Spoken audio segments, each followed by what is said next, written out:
Super Bowl 58 is officially in the books. A lot to take away from an incredible Super Bowl and also some big takeaways coming out of New York Jets land. Are the Jets getting new uniforms in 2024? We'll dissect all of that on a Monday edition of Football with Faria. It's time for Football with Faria. You got to get the offense right, and you got to be able to be aggressive. They put up 14 against the secondary. That is driving me up a freaking wall right now.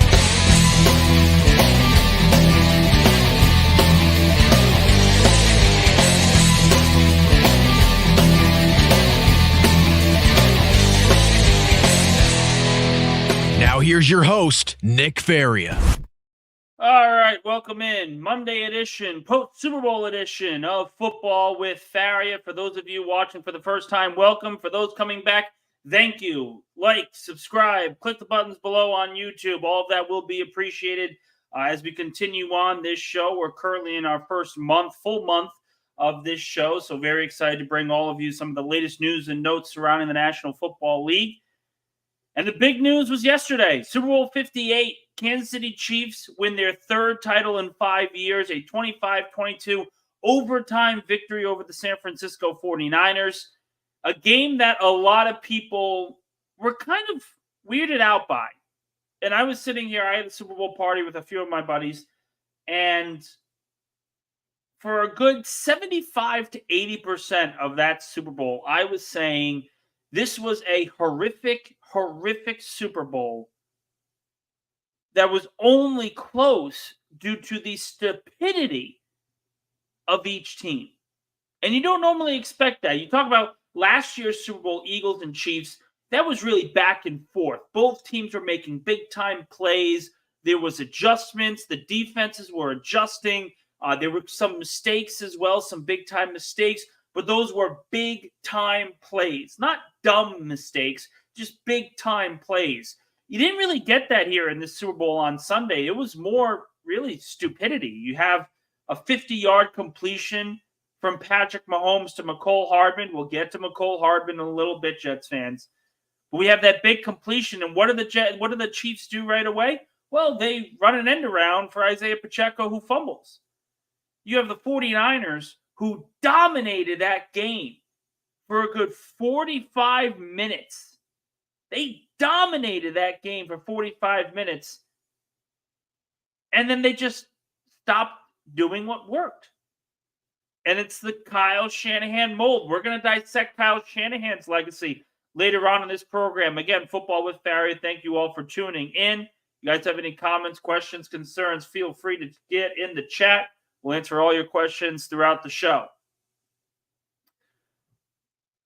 But I think the big takeaway, and we have to start with this, we have to talk about the Kansas City Chiefs, and we have to talk about Super Bowl 58 MVP, Patrick Mahomes. Mahomes, his third Super Bowl championship, his third Super Bowl MVP, arguably the best he looked, particularly in the second half, the best he looked in any of the three Super Bowls, because I think we can all agree of the four games, it has not been the prettiest looking game for Patrick Mahomes. Not always the case. So I think we can give him his stock. He deserved to win MVP. It was either him or Juwan Jennings of San Francisco, because Jennings, first player since Nick Foles to throw and catch a touchdown pass in a Super Bowl game. But the interesting debate now comes out of the Super Bowl is what happens to Patrick Mahomes' legacy. No quarterback in a 6-year stretch to start his starting career has had the level of success that Patrick Mahomes has had. Look it up. Look it up. Patrick Mahomes in 6 years has gotten to the Super Bowl 4 times, has won 3 of them, has won 3 Super Bowl MVPs, has won 2 NFL MVPs. There is no quarterback in NFL history that has had this stretch to start his NFL career. Is the GOAT talk a little early? He's still 28 years old. Absolutely. We don't know how his career is going to unfold the rest of the way. He could sustain, no one's hoping for this, but he could sustain a legitimate injury, and it derails his career. He makes his living off of extending plays and doing unbelievable things outside the pocket like he did in Super Bowl 58. We don't know what's going to happen later on in his career. But through a first 6-year stretch, it's better than Tom Brady. It's better than Joe Montana. And again, to start their career, you look at the differences between Brady and Mahomes to start their career. They both essentially sat out their first year, Brady in 2000, Mahomes in 17. They jumped in. Mahomes won 2 MVPs. Brady was behind and began a dynasty of his own merit. Mahomes just got a great defense, and they played fantastic yesterday. We'll get to that also in a little bit. But I think in a 6-year stretch, the fact that Brady didn't win the MVP his first few years in the league, because everyone looked at the Patriots as a complete unit, rightfully so, because they had a top 5 defense. They had offensive players. They had a great offensive line. Kansas City Chiefs are Patrick Mahomes, and they have a good offensive line too, but the tackles aren't as good. Mahomes was running for his life for a majority of that game, and it didn't matter. This was the weakest the Chiefs were going to be. I wasn't rooting for the 49ers, obviously, with my current fandom. I wasn't going to root for the 49ers. I didn't want them to win. I thought they were stuck up prima donnas that expected things to come to them and demanded everyone kiss their feet, which apparently was a running course in Super Bowl commercials yesterday. But the 49ers dominated that game. The Chiefs weren't supposed to be here. They were on the road against Buffalo and Baltimore. They played a team in the 49ers that was better than them. And it just didn't matter. It didn't matter at the end because the Chiefs essentially were staying in the underdog role of, hey, we just need to keep it close later in the game because our quarterback's going to make the play, and we know their quarterback isn't. That's essentially what happened. Mahomes made the plays. Purdy, I thought Purdy had a good game, but he missed 2 throws. The one in the end zone to Deebo Samuel, which could have effectively won the game for the 49ers. That puts him up 7. And he missed them. He just overthrew him. And he got hit as he threw. And in fairness, because again, football is not a one-person show, but he still missed him. And that's a throw he wants to have back. That's a play he wants to have back. For all of Mahomes' problems in that game, especially in the first couple of quarters, it just didn't matter. So, is he better than Brady in this first 6-year stretch as a starting quarterback? Yeah. He is. There's no number that protects Brady. Mahomes has more touchdowns. Mahomes has less interceptions. Mahomes has the same amount of Super Bowls and 2 NFL MVPs. I'm not saying he's better than him now because he needs to get at least close to 7. Probably surpass it because he lost to Brady. But 3 titles in 6 years, 2 NFL MVPs, a Super Bowl MVP in every single Super Bowl, which Brady was not in the first run of the dynasty. People kind of forget that.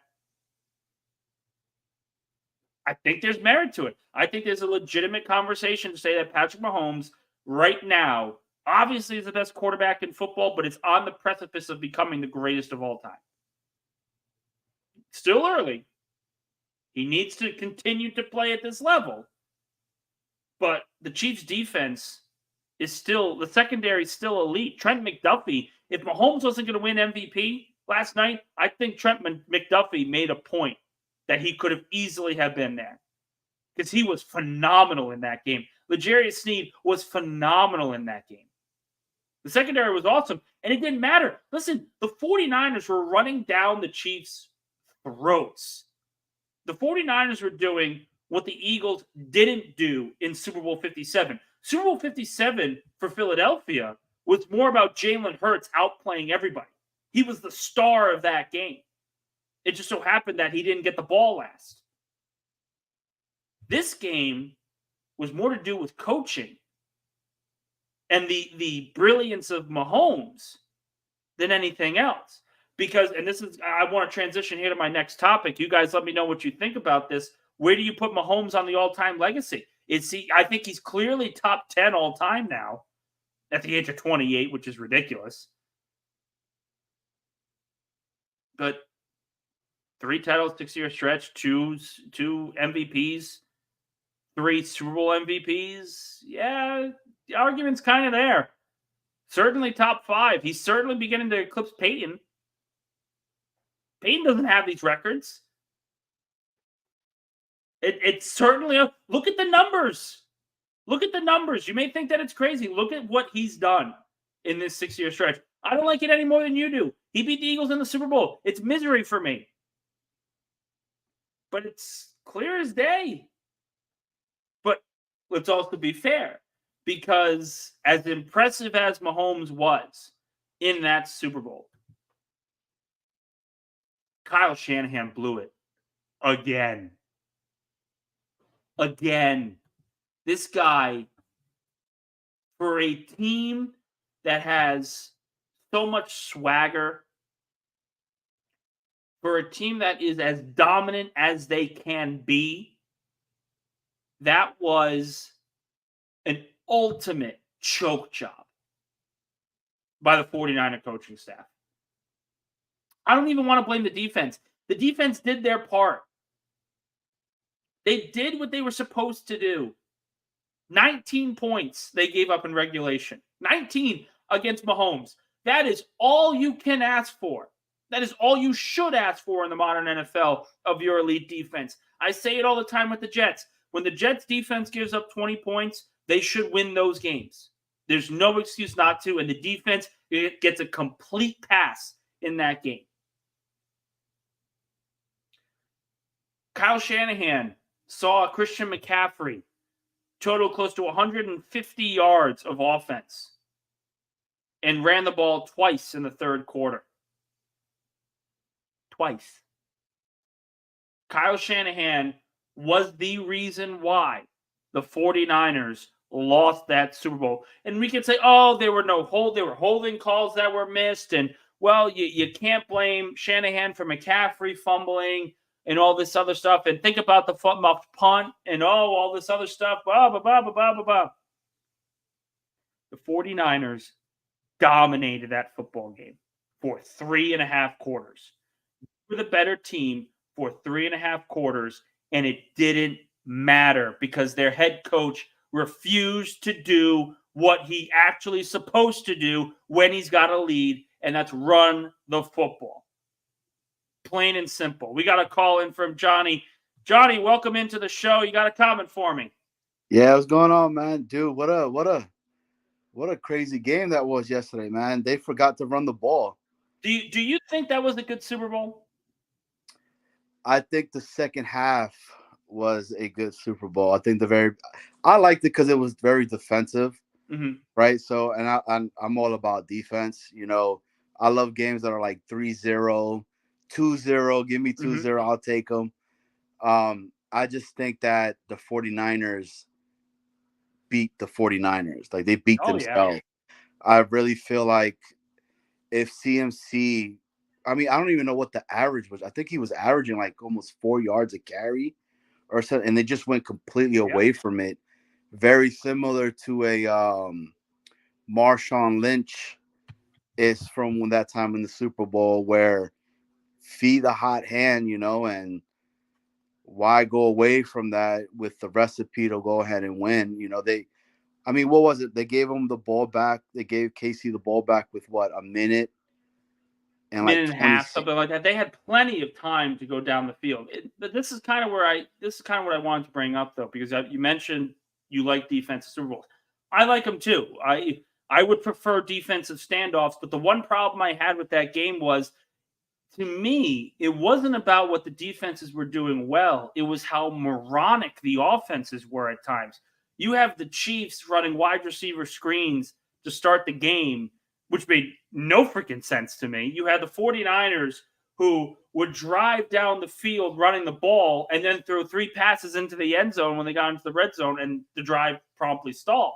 It wasn't about, to me, the defenses were great. They made some big plays, as all great defenses do, and both are great defenses. The offenses were just pathetic for most of this game. And quite frankly, they were pathetic for all 4 quarters. No one could score in the red zone because everyone was too afraid of fumbling. It didn't make any sense to me. Yeah, that's the other thing, too, is KC got very lucky because they fumbled a lot, and I was in shock. And some of them balls just got back to them. I think for me, I think when Greenlaw went down, that was the game and all that because, I mean, him and Fred Warner, Fred Warner had to do everything afterwards. And he still has to do everything. He's their best player. He's their best defensive player. Like, even both, as good as both is, Warner's their best player. Agreed, 100% agreed. And the one that hurt yesterday, though, is the McCole Hardman. Of course. Oh, yeah. I should have held you until we started talking Jets about that because I do have them scheduled for today's show.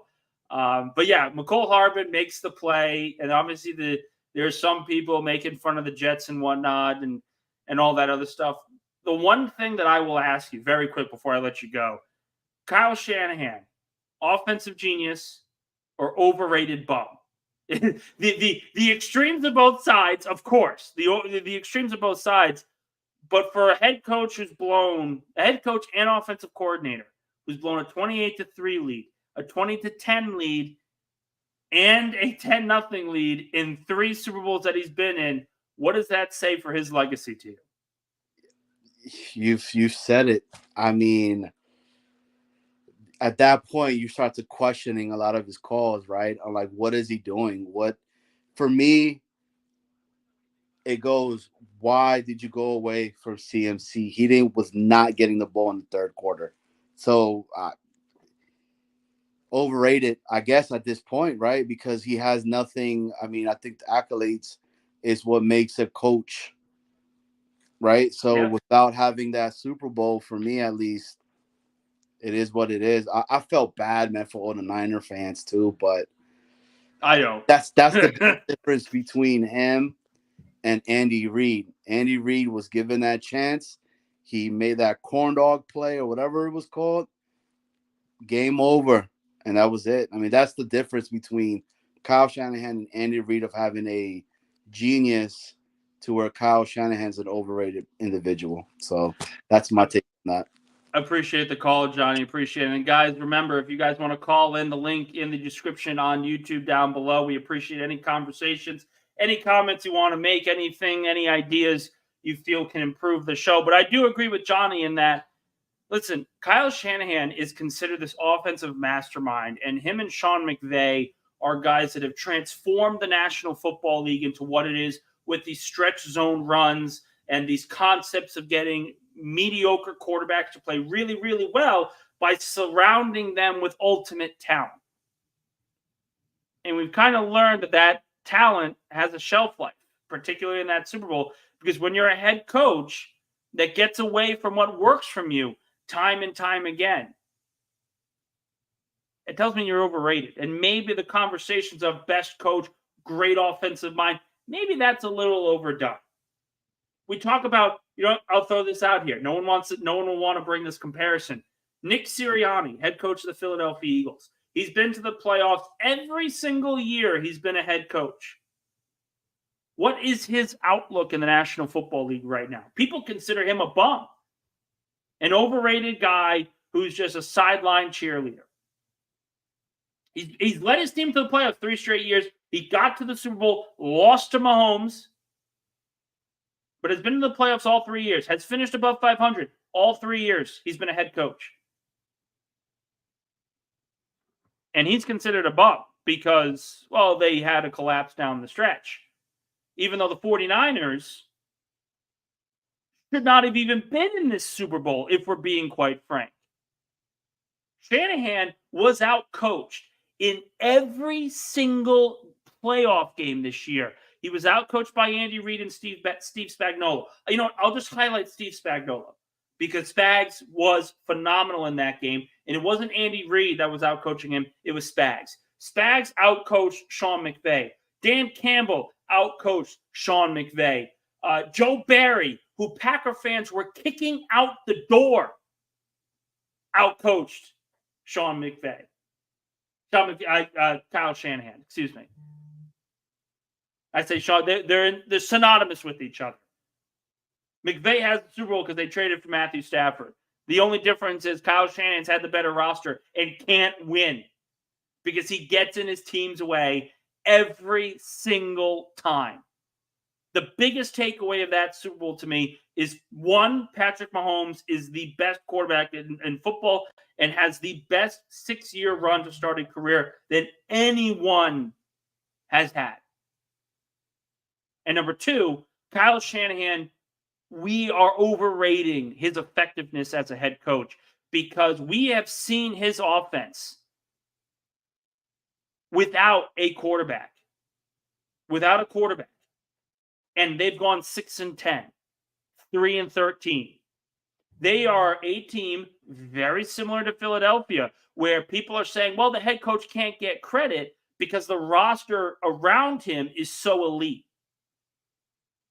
I think that should be part of the conversation that Kyle Shanahan has. And we could say, well, he was a one play away from winning the Super Bowl. And I would say, yes, so was Nick Sirianni.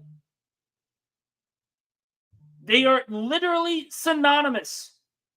It's the same argument.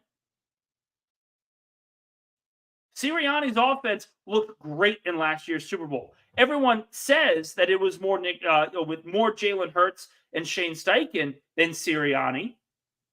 But Kyle Shanahan's offense couldn't get out of their own way because Shanahan got in front of it. What's the difference? A guy that gets in front of his team or the guy that lets the good players play? Christian McCaffrey had 160 yards of total offense, and he had, I think it was close to 30 touches? That should have been 40 in the fourth quarter. They should have went to him consistently. I'm looking at the numbers right now. McCaffrey, 8 catches, 22 carries. That's 30 touches, and that's a lot of touches. Of course it is. Give him the ball more. You've got Elijah Mitchell. Elijah Mitchell is a very serviceable backup running back. They don't use him because they have McCaffrey. Why don't you use him? You're pounding the Chiefs on the running game. They were exhausted the entire game, and Shanahan, the minute he got inside the 20, said, we need to throw the football. It was stupid. He got in the way of another Super Bowl. And for the third time he's been here, he has been the reason why his team has not won. So I personally think the argument for Kyle Shanahan is that he is overrated. Nice offensive system, gets you wins against some really bad teams. But on the whole, nothing to like. Nothing to like here. They got to the Super Bowl. They were the better team. They were the number 1 seed in the NFC, and they were lucky to get there because they were outplayed in every single game. They were outcoached in every single game. And the final turning point before I move on from this Super Bowl conversation,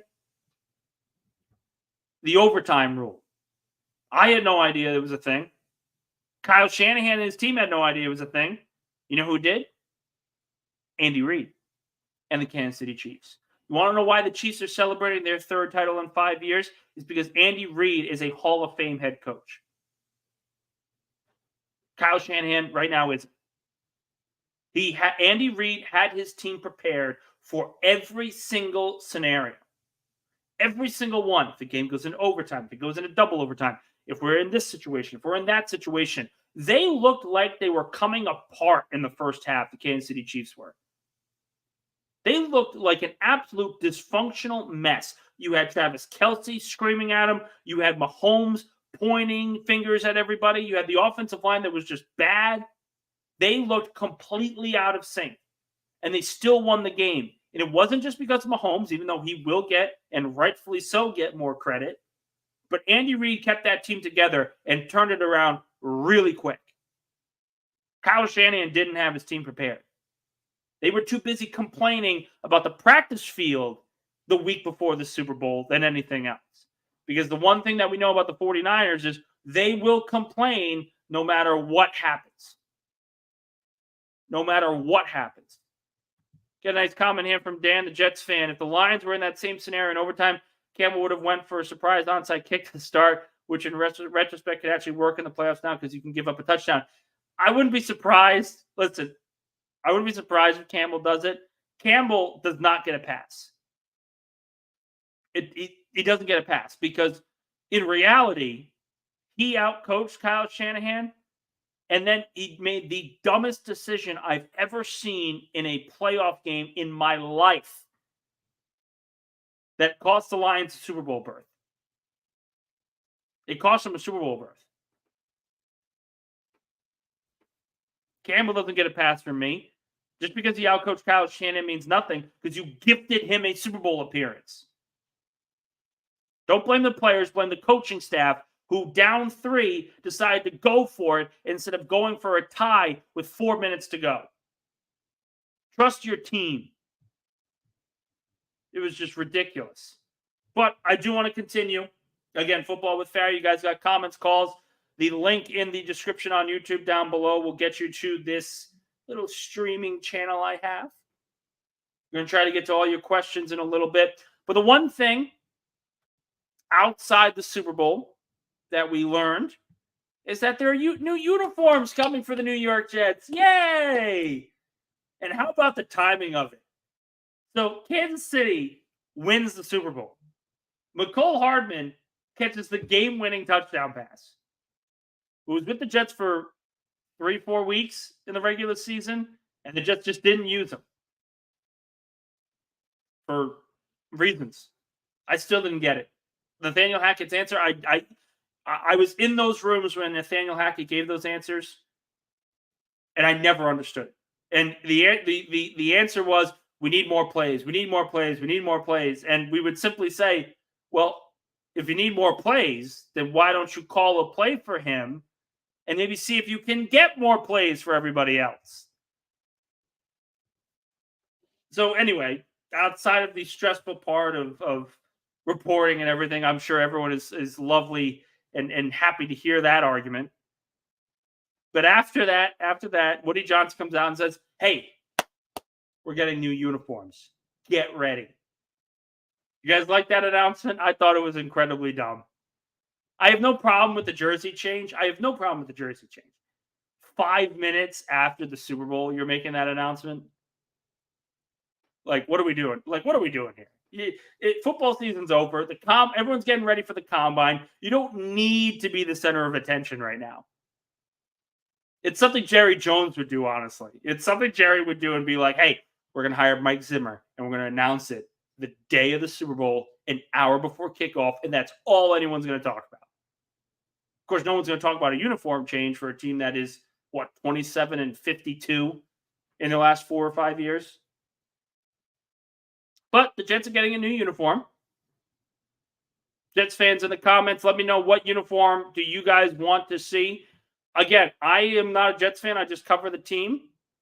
But if I had a say in the conversation, if I was giving my 2 cents, I would say that a push to go back to the 2000s look, uniform and logo, is the way to go. You talk about clean. You talk about excellent uniform looks. That's it. That's 100% it. It's Chad Pennington. It's Curtis Martin. It's Mark Sanchez beating Tom Brady in a playoff game. I don't like when teams, and guys, correct me if I'm wrong if you guys think different. I don't like teams who have a uniform combo and they're successful in, and they change it up. I've never liked it. I've never liked that thought process. I've never liked the mindset of that, because if something's working, and again, I'm very superstitious, so understand that in terms of my argument. I'm a superstitious guy. If something's working, why do you change it? When they got away from the classic green look from the 2000s, I was perplexed because, one, the jerseys were not better. It wasn't better. And two, they're not as good. Like, their team just stunk for 5 years since that jersey came out. Since those jerseys came out, they were 27-52, among the worst in football.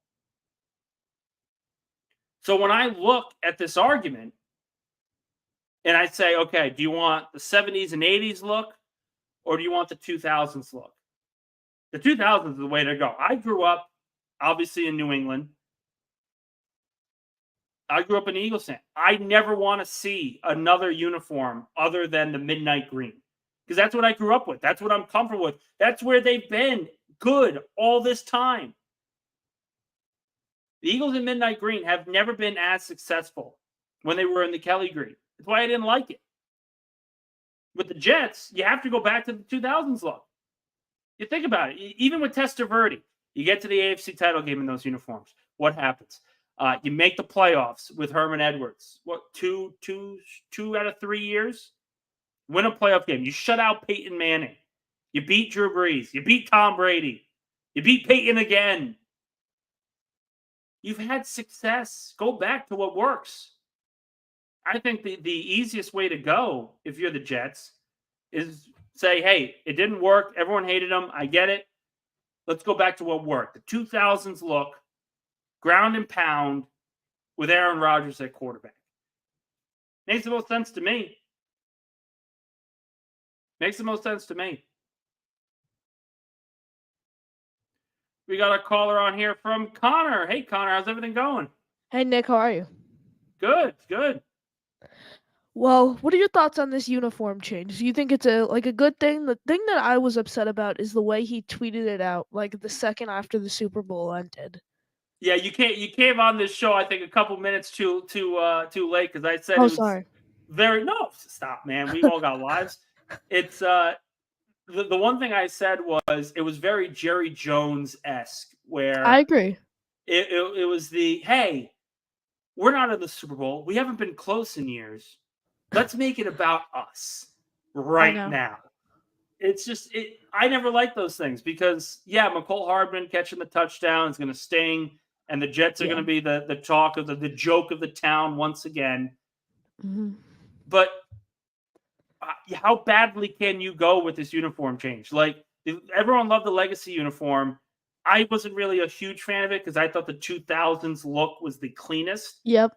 But Connor, I don't know your age. I've only seen you a couple times here, buddy. I appreciate you jumping on. You probably weren't around for the early 2000s Curtis Martin, Chad Pennington era, correct? No, I'm 12, so I haven't seen one playoff game. You have, oh, God. Yeah, I haven't. The closest, I think the best I've seen them go, 7-10. Oh, you saw them go 6. You guys saw them go 10-6. Well, I've been alive when they went 10-6, but I don't remember that. I'm terrible at math, so I'm trying to. Yeah, you're like 2. Oh, Jesus. Yeah. I feel I would bless you, but quite frankly, I was baptized in a much different family. So.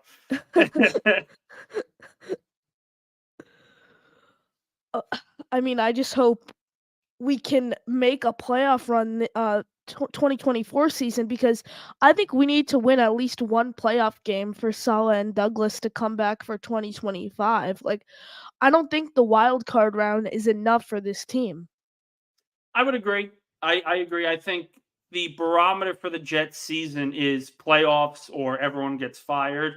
It gets a little dicey if you get to the playoffs and you lose in the first round because, yeah, they make it, but then it comes down to who they play.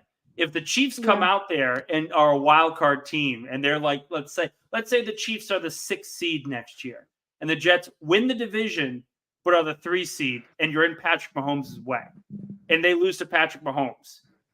Is that the same conversation we're having next year?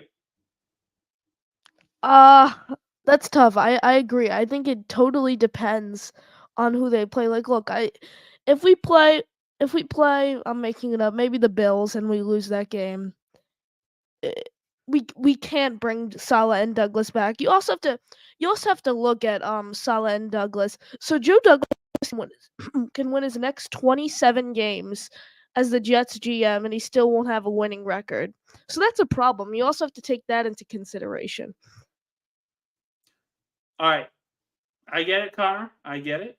Let me enlighten Jets fans everywhere about this, because I understand your point. You know who had a losing record in his first 5 seasons as GM? Who? Howie Roseman. Patience is sometimes a virtue. And he is the best GM in football right now. I think there's very little argument for that. Maybe John Lynch, maybe Brett Veach, but most people, when you look at top GMs, Howie Roseman's at the top of the list, and he was under 500. Brett Veach was struggling at times. There's the argument to make, and this is kind of what I've been saying now for a month. There's an argument to make. Yes, change needs to be made if they don't make the playoffs. 100%. He had 5 years. At least Howie Roseman got to the playoffs in his 5-year stretch of getting Philadelphia and getting the job as the general manager. He's got to get the playoffs. But if they do, the argument's there to keep him again, even if they get bounced in the first round. The thing I'll say about Woody is the thing I don't like about him is he's not hands-on. He's not a hands-on owner at all. You don't like I don't like that he's not a hand. Like, I love Jerry Jones. I think Jerry Jones is a great GM because of how hands-on he is. I'd rather have an owner who's hands-on than someone who's just like, I'll make changes when they need to be made. He's never gonna sell the team because he's making money on it. And I think he cares for the Jets, but I don't think it's a priority for him. You like Jerry Jones as a GM? I think Jerry Jones is a great GM because of how hands-on he is. But but GM and owner, do you like that he's the owner and GM? No, I don't like that. I'd rather him hire a GM and still. But you still want the hands-on guy. Yes. Okay. I take Jerry Jones over Woody every single day of the week. I got to be honest, you're talking to the wrong guy on that one, because here's the thing. By record, absolutely, but you're talking to an Eagles fan. There's one thing that I cannot stand. It's that old man in Dallas who's still kicking, even though he's the blood-sucking demon of hell. Well, I mean, NFC East rivals, gotta respect them. I mean, the Cowboys just they're chokers. But it's a beautiful thing. It's a beautiful thing. I know. The Eagles did have a tough end to the season. I don't they choked as well, but they got to the Super Bowl last year. There's at least the conversation to be like, hey, we got there. That's why I'm happy Sirianni's coming back for you guys, because I'm like, how do you look at, like, yes, they lost to the 2 and whatever Cardinals at that point, and they choke the season away, and then they lose to the Buccaneers in the wild card round. But how do you look at a coach and say, okay, he's been with us for 2 years. He technically didn't make the playoffs this year, and he brought us to the Super Bowl the first year. Like, how do you look at that and be like, okay, this guy isn't coming back? I agree. Connor, I'm interested in your story here. So you're 12 years old. I've seen you around. I saw you interview. Who was it? Who did you interview on the Jets beat recently? Well, so I've obviously had like Jake on my show, those types of guys. But the big ones I've had are Tannenbaum, Rich Samini. That was the one. I had Kaz last weekend, and on Saturday I had Marty Lyons. So what made you want to start the broadcasting business? Is that something you've always wanted to do?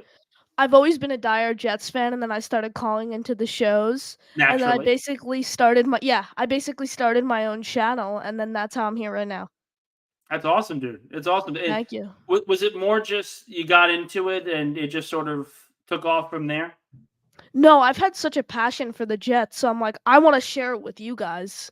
Like, that was my whole thought process. Like, I'm pretty knowledgeable about the Jets, and I really love them, so I'm like, I want to share it with the YouTube community. No, that's awesome, dude. Thank you. I didn't have a guest scheduled today. I was going to talk about the Jets, but I've got you on here, so I might as well just keep asking questions. I mean, what was the first game you went to ever? Oh, this year, actually. I hadn't been to a game, so I'm on Long Island. So where on Long Island? Port Washington. Really? Yeah. Are you a Mets fan? Yes. Well, here's what we're going to do. You're going to take the train probably to a Mets game. I live in Bayside. Let me know what train you're taking. We're going to be taking the same exact train line. That's awesome. Yeah, I go to a solid amount of Mets games. Good. So the Jets, I always have to leave by the start of the fourth quarter to maybe get home in 2 hours.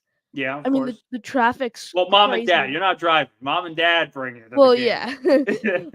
yeah. So I went to week 3 against the Patriots, which was Okay, terrible. And naturally. then it was just a bad game. Like, the weather was horrible, and it was such a bad game overall. And then Jake hooked me up with seats for the Commanders game.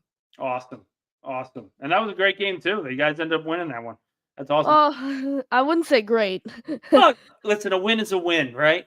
A win is a win no matter how it happens. You guys, Some you Jets guys were, fans would beg to differ. Some wanted us to lose that game. are you a tanking person? No, I no. know you're too young to think about tanking and all this other stuff, but I can't watch a game and root. I'm a diehard fan. I can't watch a game and root for my favorite team to lose. I not even the can't do last that. game of the year. No, I can't. I can't do it. Like, I I didn't even. I watched some of the game, the Week 18 game. It really didn't matter to me. Like, Okay. when you put Trevor Siemian under, I'd say I watched. I think I watched up till the start of the fourth quarter, and then I had basketball, so I had to go. But I'm like, it's Week 18. We're out of playoff contention. Who really cares? So you obviously play a lot of sports. You're into baseball. You're into football. What is your favorite sport? It's a play and talk about. I would assume Football, football for yeah. football to talk about, and baseball to play. What's your favorite position? I play catcher. Nice, nice. Is that a Piazza thing? Your parents kind of told you all about them? No, it actually started when I was in 6U. I'm in 13U now. And Gotcha. basically, no one wanted to catch. And they're like, we need one person to catch. And it was, so 6U this first time. And he's like, our coach was like, you know what? No one wants to catch. All right, I'm just randomly selecting. And then he chose me. And I'm like, I got to catch. And now it's my favorite position. I love it. That's awesome, Connor. Awesome. So Yeah. before I let you go, because I have some questions I got to answer from the audience, and I know the course. audience is loving you already, but the one question, and I have an article coming out on Sports Illustrated probably tomorrow that we're going to dissect it. For you, as a fan, how far are the Jets from knocking off the Chiefs as the AFC champs and Super Bowl champs? Interesting. I never really thought of that. I think we need Rodgers to play all 17 games of the year.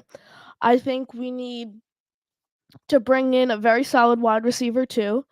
I think we need 3 new starters on this offensive line, whether that's Olufashanu, Talise Flaga, Jonah Williams, whoever it is, hopefully not Bakhtiari. We also need to probably fire Robert Saleh. Actually, no, not fire Robert Saleh, but get rid of Hackett and basically the whole offensive staff and have a miracle occur. And that's what it would have to happen to knock off the Chiefs. And the Chiefs, let's say the Chiefs are in the AFC Championship next year. There's so many more teams that I'm afraid of more than the Chiefs. Like, I fear the Really? Ravens more than I do the Chiefs. Even though Like, the you look Chiefs, at, yeah, if you look at week 4, like, the Chiefs, yes, are a very talented team, but a lot of it's coaching if you really think about it. yeah, Like, Harbaugh came from the Reed tree. I get it. like Andy Reid is such a good coach. He can run like any scheme he wants, but then you can look at Kyle Shanahan. The way he runs that West Coast offense is just crazy. I mean, that both Shanahan and Reid are both very solid coaches, but in different kind of ways. Like, obviously Reid was with the Eagles for a long time. Yes, He he was solid. was. He was solid with the Eagles, and so was Joe Douglas. Joe Douglas was also with the Eagles.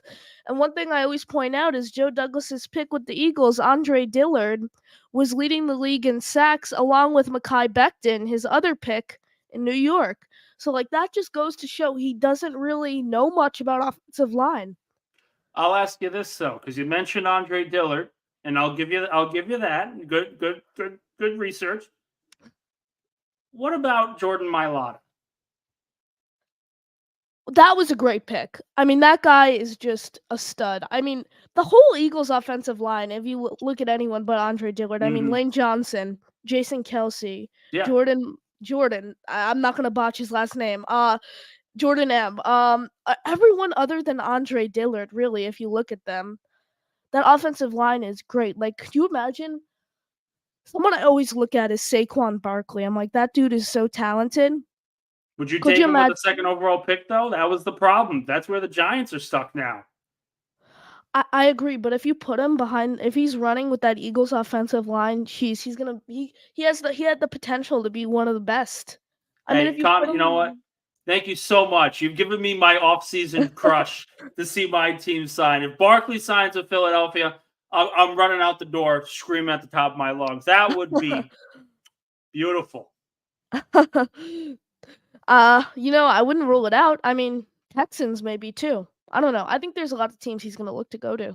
Definitely, definitely. Well, Connor, thanks so much for jumping on. Of I had no course. idea you were coming on today, but this was fantastic. Hope to see you again soon, dude. Love listening to you on Jedcast. Appreciate it, man. Appreciate it. I'll talk to you. All right, that was awesome, guys. Hey, nice little guest here. I know Connor, very popular in the Jets circle. He's got some big time takes. I love some of the takes. Don't love the Jerry Jones love, naturally. Because, again, like I said, he's a cesspool from hell. But that's more my opinion than anything else. Listen, you get the reporter side, you get the fan side. The reporter side is going to tell you what you guys need to know, what you're supposed to understand. And then the fan side is going to tell you, you know what? Here's my opinion on this guy. He sucks. Jerry Jones is at the top of that list. We'll go through some questions here. First off, from Wild Wave, Nick, be completely honest. After watching the playoffs, are the Jets really that far away? I know Connor said he thinks so. There's a lot of stuff to change, a lot of stuff to bring in. I don't think the Jets are far away. I don't think they're particularly that far at all. They went 7-10 this year, guys. I've been saying this all month. I said this on Jake's show. I said it on Jetcast. They went 7-10 with 13 different offensive linemen and 4 different quarterbacks. What's going to happen when that gets solidified? When you have a quarterback play all 17 games, when you have 8 offensive linemen play a single season instead of 13. They're not that far away. Quite frankly, they're not that far away from the division title, and they're not that far away from a conference championship appearance either. And when you get there, it's more of a crapshoot of, okay, how lucky can you get? Can you get a bounce? The Ravens didn't get a bounce in the AFC title game. They were out-coached, but they didn't get a bounce. And that was a big problem. That was a big, big problem. So the Jets are not far away, and I will continue to push that. If you're looking for somebody to tell you that it's all doom and gloom and everything's terrible and McCole Hardman scoring a touchdown is just another pen in the cap of Joe Namath's deal with the devil, you're not getting it from me. You're not getting it from me. When we talk Eagles, I will be negative to holy hell. But for the teams that I cover, there's no need to, because objectively, there are reasons to be positive. Same from Wild Wave. When Drake Greenlaw got injured, it seemed they couldn't get any pressure. That's not the case. I don't think it was Greenlaw. I think it was more of the fact that the defensive line was doing such a great job of containing Mahomes for most of the game. And then what happened? The Chiefs changed their system and started running more zone reads with Patrick Mahomes. They started getting him inside the pocket as a runner. That changed everything. From Antonio, everyone liked the legacy unis and we wanted more games with them last year. I know. Everyone loves the legacy uniforms. I get it. You guys got to a conference championship in 1982 with them. They're great. They looked great last year. They're still not better than the 2000s. And again, maybe this is me. Connor was born 12 years ago. I was born 27. So I'm not exactly that old. I'm older than Connor, of course, but I'm not exactly that old. So I was around for that Jets age where they were never quite good enough, but they were really competitive for a while. If I had a vote, I'd go back to the 2000s look. Dan, the Jets fan, it's funny how we're changing the logo officially for the second time in 5 years. Yeah, Dan, you know what that's called? That's called instability, where everyone knows that the jerseys stink, the brand stinks, and something needs to change. When teams change their brands and everything else, it's usually a sign of starting anew and trying to get a new look in overall. But when you're not successful in it, to hell, throw it out the window.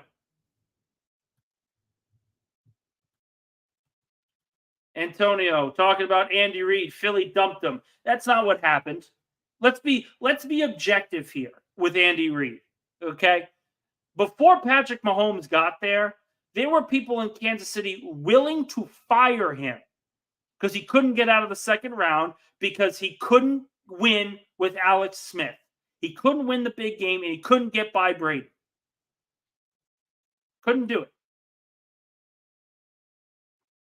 His clock management skills are still pretty bad.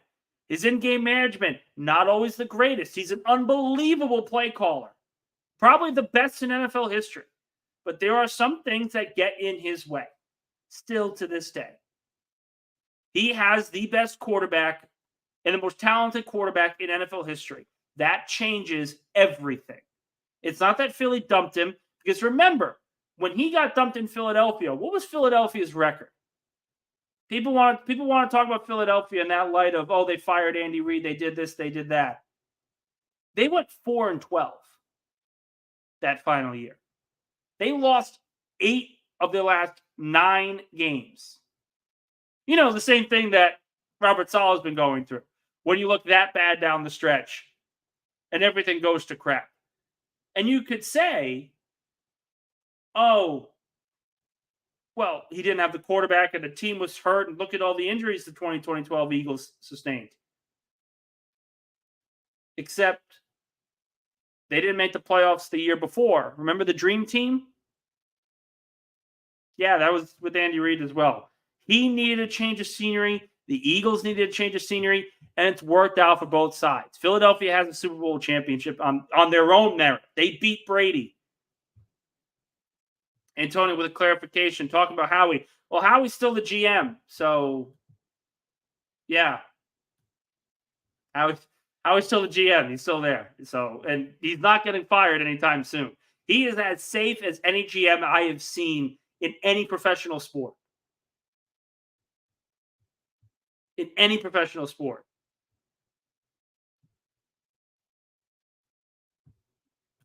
Johnny, should the Jets bring back the flight crew? I believe me and Dano say yes, yes, yes. Yeah, I think so.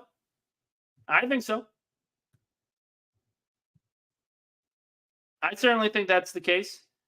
Because when you have an era defined by playoff losses and other eras defined as just not being good enough, to me, I take the playoff losses every time.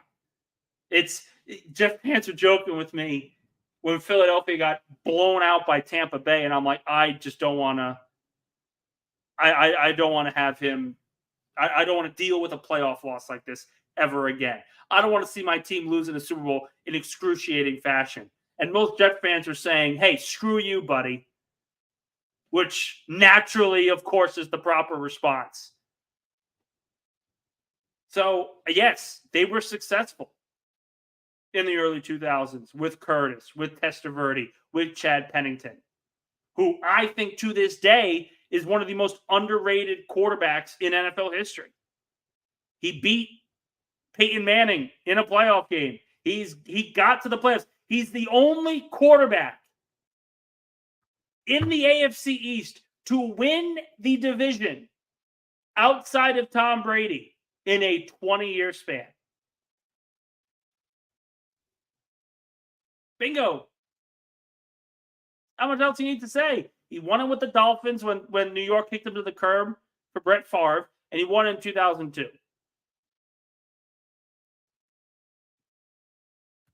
Good question here. I'm going to stay on for a couple more minutes, guys. From Dane, do you think it helps that our home games next year are littered with dome teams coming to play in the elements, or it doesn't matter?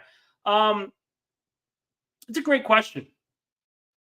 It seemed that every Jets game, and I know you guys will know this, but it seemed that every Jets game, particularly at MetLife, they were dealing with rain. I think the one sunny day they had was in Denver. And it was just odd. It was always cloudy. It was always just meh. The weather was meh. So, yeah, having the dome will help, particularly with Aaron Rodgers at quarterback, because it's going to allow him to get comfortable early. It will help them in the long run. So I think that it's going to help,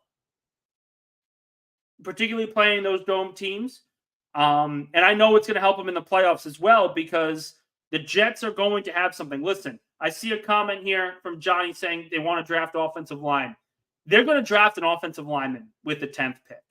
They're absolutely going to. They're going to sign a couple of free agents. So the offensive line is going to be solidified this offseason because there's no excuse not to. You're going to have the cap space. You're going to have the draft capital for it. The offensive line is going to be a lot better next year. Just by logic, it's going to be better. So you can have a ground and pound offense.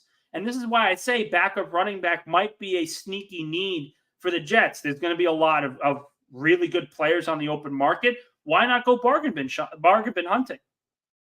Certainly a case. And when that happens, when the weather gets cold and it starts snowing at MetLife in the playoffs, you're going to play teams that are pass happy, that require speed, timing, that kind of thing that isn't going to be the case in the snow and in the cold. Look at what happened with the Miami Dolphins. If the Jets were to play Miami in the playoffs and the game's at MetLife, the Jets will win that game. Because it's going to be 10 degrees, 10, 20 degrees, and the Dolphins are going to freeze up like they did in Kansas City. Plain and simple. Plain and simple. Wild Wave, why can't they draft a receiver with the 10th pick? Let's do the math here, guys. Marvin Harrison's probably going to be gone well before 10. Malik Neighbors is probably going to be gone before 10. Who's the third receiver? Is it Odunze? Keon Coleman? Are they better than Olu Fashanu and Talise Fuad? The answer to that is no. Sorry. It's just not. I'm still early in my draft prep, looking through everything, but it's very, very clear that while this receiver class is deep and very talented, there is a top 3 of an offensive line class. And when one of those 3 is available, and maybe the third or fourth best receiver of the class is available at 10, you're not taking the receiver, you're taking the offensive line. It's just, there's no logic behind it, because look at where the Bengals are now. The Bengals passed up on Penny Sewell for Jamar Chase because they wanted to connect him with Joe Burrow. And Burrow's now been lost for the season twice.